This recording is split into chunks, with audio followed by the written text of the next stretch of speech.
আবু জাহেল বলতেছে, জাদুকররা বলতেছে, দেখি আপনি যদি নবী হন আসমানের চাঁদ দুই টুকরা করে দেখান। দেখেন এখানে আমি একটা ছোট্ট একটা নুকতা বুঝাই। হযরত ইব্রাহিম আলাইহিস সালামের কাছে নমরুদ বলতেছে, আল্লাহ কি সত্যি আছে? বলে হ্যাঁ আছে, আমার আল্লাহ সব পারে। বলে কি করে, কি পারে? বলে আমার আল্লাহ মুর্দাকে জিন্দা, জিন্দাকে মুর্দা করতে পারে। নমরুদ তো বেদুরুদ, বে কি দুরুদ, তো বেঈমান ছিল, কাফের ছিল। সে বলতেছে আচ্ছা, শয়তান ওয়াসওয়াসা দিল, সে সহযোগিতা পাইলো শয়তান থেকে, বলছে আমিও জিন্দারে মুর্দা করতে পারি। সে হঠাৎ করে বলতেছে, ফাঁসির মঞ্চের সামনে গেল, একজন ফাঁসির কাষ্ঠিতে ঝুলিয়ে দেওয়া হবে, বলে দাঁড়াও, একে কি মৃত্যু ফাঁসি দেওয়া হবে? বলে হ্যাঁ। বলে একে ছেড়ে দাও। একজন চলে যাচ্ছে, ছাড়া পায়ে গেছে, তার সাজা শেষ। বলে এটা কি ছেড়ে দিছে? বলে হ্যাঁ। পেটের ফাঁসিতে ঝুলিয়ে দাও। দেখছো আমিও খোদা নাউজুবিল্লাহ, মুর্দারে জিন্দা করে দিলাম, জিন্দারে মুর্দা করে দিলাম। সুম্মা মাআযাল্লাহ, যখন সে বলল, ইব্রাহিম খলিলুল্লাহ একটু সংকুচিত হয়ে গেল, আল্লাহর কাছে পানা চাইল। তখন হঠাৎ করে আল্লাহর পক্ষ থেকে যখন ইব্রাহিম খলিলুল্লাহ বলতে লাগলেন, ঠিক আছে ঠিক আছে, যা, তুই যদি সত্যিকারে খোদা হস, আমার আল্লাহ প্রত্যেক দিন পূর্ব থেকে সূর্য উদয়মান করায়, পশ্চিম দিকে অস্ত দেওয়ায়, পূর্ব থেকে সূর্য উঠায়, পশ্চিম দিকে অস্ত নামায়। তুই যদি খোদা হস তাহলে পশ্চিম থেকে সূর্য উঠিয়ে দেখা, যদি করতে পারিস তাহলে তুই খোদা। নমরুদ বলে দুনিয়াতে ক্ষমতা চলবো, ওদিকে কেমনে চালাবো? ঠিক কিনা? শয়তান তো শয়তানি করে, তারপরে পেরেশানে বেশিই থাকে,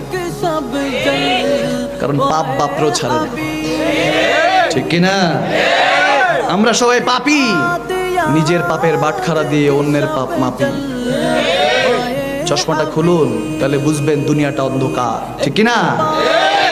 যখন এটা বললো, তাহলে দলিল কি হলো? যে পশ্চিম দিক দিয়ে সূর্য উঠাবে, মাগরিবের সূর্য যে ফেরাতে পারবে, সে তাহলে খোদা। যখন এই সূর্যের বেলায় মওলা আলীর নামাজের বেলায় আসবে, আমার নবী যখন শের খোদা আলীর কোলে শুয়েছেন, হাদিসে মুবারাকা, হাযা হাদিসুন সহিহ, নবীজি বসে আছেন, হঠাৎ করে আলী যাচ্ছেন আসর নামাজ পড়তে, বলে আলী বসো এখানে, আমার একটু টায়ার্ড লাগছে, একটু বিশ্রাম নিব। আমি চিন্তা করি যদি ওই কোলটা নসিব হইতো। সুবহানাল্লাহ। তো শের খোদা আলীর কোল মুবারকে দয়াল নবী একটু ঘুমালেন, একটু বিশ্রাম নিলেন। এদিক দিয়ে আসর কাজা হয়ে গিয়েছে। আলীর আসর কখনো কাজা হয়নি, চোখ দিয়ে পানি টলমল। এদিক দিয়ে আল্লাহর সেজদা, এদিকে নবী মুস্তাফা আদমের সাথে বেয়াদবি করে একটা মরদুদ হয়ে গেছে। ঠিক না? ফেরেশতাদের সম্রাট ছিল, টিচার ছিল, এখন শয়তানদের সিটার হইছে।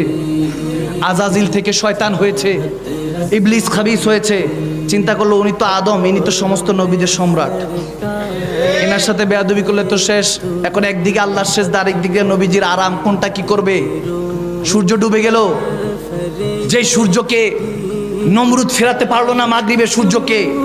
ইব্রাহিম খলিলুল্লাহ জামানা জেনেছে, ইব্রাহিম খলিলুল্লাহ বলেছেন যদি খোদা হস তাহলে পশ্চিমের মাগরিবের সূর্যকে আবার ফিরিয়ে দেখা। সেদিন তো সে পারলো না, কিন্তু দলিল দেখেন, যে সূর্য উঠাতে পারবে, মাগরিব থেকে আনতে পারবে, তিনি খোদা হয়ে যাবেন। যখন আসর এর ওয়াক্ত চলে গেল, মাগরিবের সূর্য ডুবে গেল, আমার নবী শের খোদা আলীর আসরের নামাজের জন্য সে একই সূর্যকে ডাক দিলেন। যখন ডাক দিলেন, আমার আলী যখন চোখ দিয়ে পানি পড়ে গেল, কি করবে? চোখ পানি পড়ে আমার নবীর দস্ত মুবারকে যখন এসে পড়লো, নবী চোখ খুললেন, বলেন আলী ক্যা হুয়া, কি হয়েছে? বলে ইয়া রাসূলুল্লাহ সব তো আপনি জানেন। বলে আসর কাজা হয়েছে, টেনশন করিস না, আমি নবীর জন্য তো অপেক্ষা করেছিস, আমি নবীকে ভালোবেসেছিস, যা। আমার নবীর ক্ষেত্রে এরকম হলো, আমার নবী মুজিজা দেখাই দিলেন, ওই ডুবন্ত সূর্যকে, মাগরিবের সূর্যকে ডাক দিয়ে আসরে পাঠিয়ে দিলেন। এখন যখন এরকম হয়ে গেল, তখন জামানা বলতেছে হায় হায়, এটা কি হলো, কি হলো? এই সূর্য তো কারো হুকুম শুনে না, আমার নবীর হুকুম শুনে ফেলেছে। তখন সূর্য বলে, সূর্যকে জিজ্ঞেস করলাম, তোমাকে দেখে আদম থেকে এই পর্যন্ত আমরা সবাই সময় নির্ধারণ করি, আজকে তোমার অবস্থা এরকম যে আসর এসে থেমে আছো, তুমি ডুববা কবে? বলতেছে আলী জন্মে ফানা হয়েছে, আমি সূর্য নবীর কদমে ফানা হয়ে গিয়েছি। যতক্ষণ পর্যন্ত আলী নামাজ না শেষ করবে, আমি সূর্য কখনো ডুবতে পারবো না। আমি তো বসে আছিলাম যে কবে আরে নবীর আঙ্গুলের ইশারায় চাঁদ দুই টুকরা হয়েছে, যে চাঁদ আমার থেকে আলো নেয়। আমি তো এই দিনের অপেক্ষা ছিলাম যে আমার নবী ডাক দিবে, আমি কোরবান হয়ে যাব আমার নবীর কদমে। সূর্য আমার নবীকে ভালোবাসে, সূর্য সুন্নি, চাঁদ সুন্নি। যারা আমার নবীকে ভালোবাসে তারা আহলে সুন্নাত ওয়াল জামাতের সমস্ত নক্ষত্র, আল্লাহর ইঞ্চি ইঞ্চি যারা যারা আমার নবীকে ভালোবাসে সব সুন্নি, সব আহলে বায়াত থেকে শুরু করে সবাইকে ভালোবাসে। যখন ওই দিন সূর্য চলে আসলো, এখন জামানা তো খোদা বলে ফেলবে আমার নবীকে, নাউজুবিল্লাহ সুম্মা মাআযাল্লাহ। তখনই আমার আল্লাহ বলতেছেন, ওগো নবী বলে দেন আনা বাশরুম মিসলুকুম, আমি তোমাদের মতোই মানুষ।